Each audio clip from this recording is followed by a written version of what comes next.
আসসালামু আলাইকুম ওয়া রাহমাতুল্লাহি ওয়া বারাকাতুহু। রুগ্ন ব্যক্তি যে সবসময় অসুস্থ থাকে তার জন্য কোরআনী চিকিৎসা, আয়াতে শিফা, 6টি আয়াতে শিফা। বিসমিল্লাহ সহ সূরা ফাতিহা 7 বার পাঠ করে এই 6টি আয়াতে শিফা, যেমন ওয়াশফি সুদুরা কওমিন মুমিনিন, 2 নম্বর ওয়া শিফাউল লিমা ফিস সুদুর, 3 নম্বর ইয়াখরুজু মিন বুতুনিহা শারাবুম মুখতালিফুন আলওয়ানুহু ফীহি শিফাউল লিন্নাস, 4 নম্বর ওয়ানুনাজ্জিলু মিনাল কুরআনি মা হুয়া শিফাউন ওয়া রাহমাতুল লিল মুমিনিন, 5 নম্বর ওয়া ইযা মারিদতু ফাহুয়া ইয়াশফিন, 6 নম্বর কুল হুয়া লিল্লাযীনা আমানু হুদাও ওয়া শিফা। এই 6টি আয়াত পাঠ করে আল্লাহর কাছে দোয়া করতে হবে।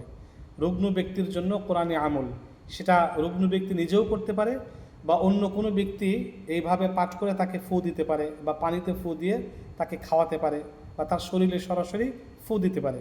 পদ্ধতিটা আবারও বলছি যে বিসমিল্লাহ সহ, পূর্ণ বিসমিল্লাহ সহ সূরা ফাতিহা 7 বার পাঠ করে আয়াতে শিফা, 6টি আয়াতে শিফা রয়েছে, এই আয়াতে শিফা 6টি পড়ে রুগ্ন ব্যক্তির গায়ে ফু দিবে বা পানিতে ফু দিয়ে সেই পানি দ্বারা তাকে গোসল করাবে, তাকে খাওয়াবে, তার মাথায় একটু মাসাজ করে দিবে, বুকে একটু মাসাজ করে দিবে ইত্যাদি। এইভাবে আমলটি করা যাবে।